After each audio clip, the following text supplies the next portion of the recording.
Observing his senior neighbor's difficulties while at the grocery store, 17-year-old Logan didn't hesitate to offer his assistance. Unbeknownst to the young boy, the elderly man's influence would ultimately lead to a transformative journey in Logan's life. Logan could not afford to be late. While the other kids stood in scattered groups outside the high school campus talking about what they were watching or whom they liked, Logan cycled past them briskly, trying to get to the neighborhood pharmacy on time. "I can't let Mom go another day without her medication. She thinks I don't notice, but her health has gotten worse." Hannah had indeed been weaker than her usual self lately. She had recently gotten a promotion at the grocery store, but the small pay raise was nothing compared to the amount of stress she had to handle. Hannah's feet had swollen up, and she had run out of her daily diabetes medication a week ago. But like mothers often do, Hannah neglected her own pain and discomfort towards the goal of providing for her son Logan. Logan was a brilliant student, someone his peers described as boring, but his professors described as Harvard material.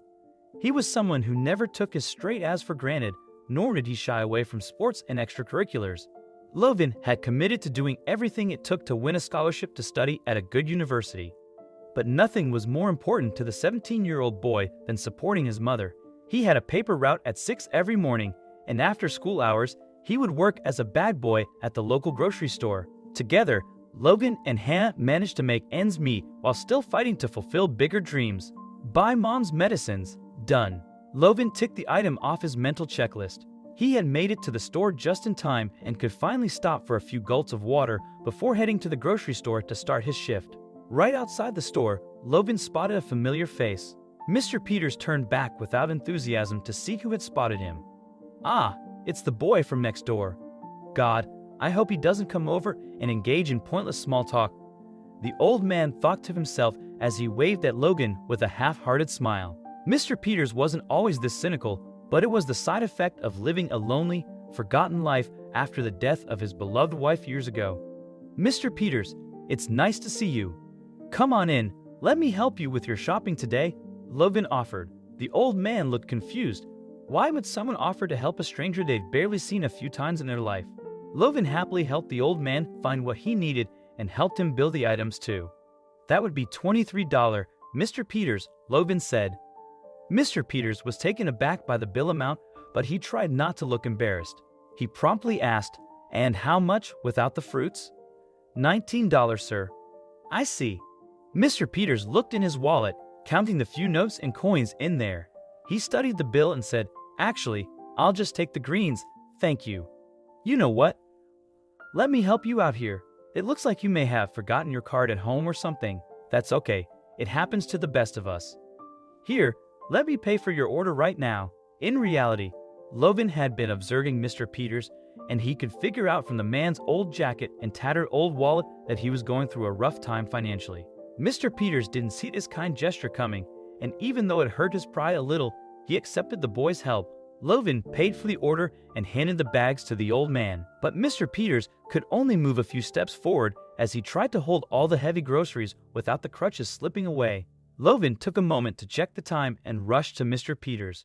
"Hold on, sir. Let me help you carry these groceries home. I have some time before my shift begins anyway." "Are you sure, young man?"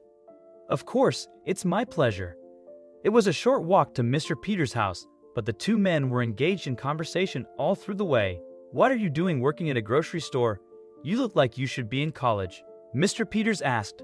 On listening to Logan's story and learning about his repeated attempts at getting a scholarship, Mr. Peters was moved. There was something he wanted to share with Logan too, but he noticed that the boy was somewhat distracted, checking his watch from time to time.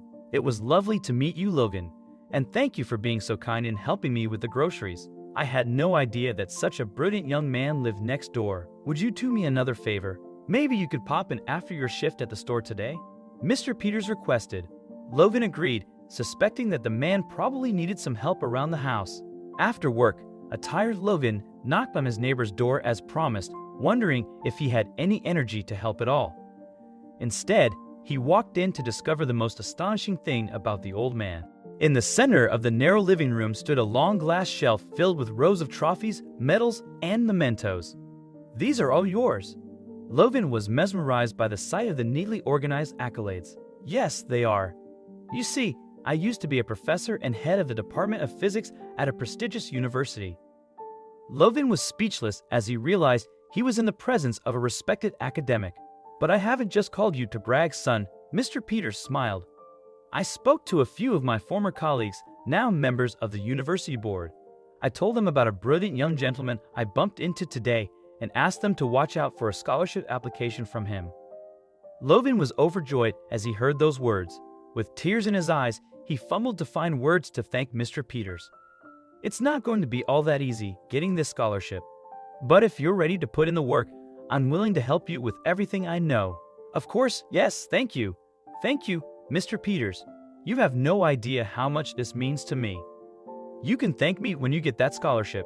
For now, go home and get some rest. From tomorrow onwards, I need you to be here every day at 6 a.m. sharp, not a minute late, all right? Logan looked at his watch again, already counting down the minutes until his first session with his newfound coach. In the ensuing months, Logan doubled his efforts in his studies, diligently adhering to every piece of advice offered by Mr. Peters. He sacrificed sleep, all while keeping a watchful eye on his mother's well-being. Hannah ensured both men were well-nourished, advocating for the raise she rightly deserved at work so that Logan could resign from his job and channel his focus into his scholarship application. Then, on a splendid day, an envelope arrived bearing news from Logan's desired university. Gathered with his mother and Mr. Peters, Logan unsealed the letter, only to find himself overcome with tears of elation as he read its contents. Those tears marked a turning point. The university had honored him with the prestigious presidential scholarship. True to form, Logan thrived at the university, echoing his high school success. Hannah regained her health, and Mr. Peters found himself embraced as part of a newfound family.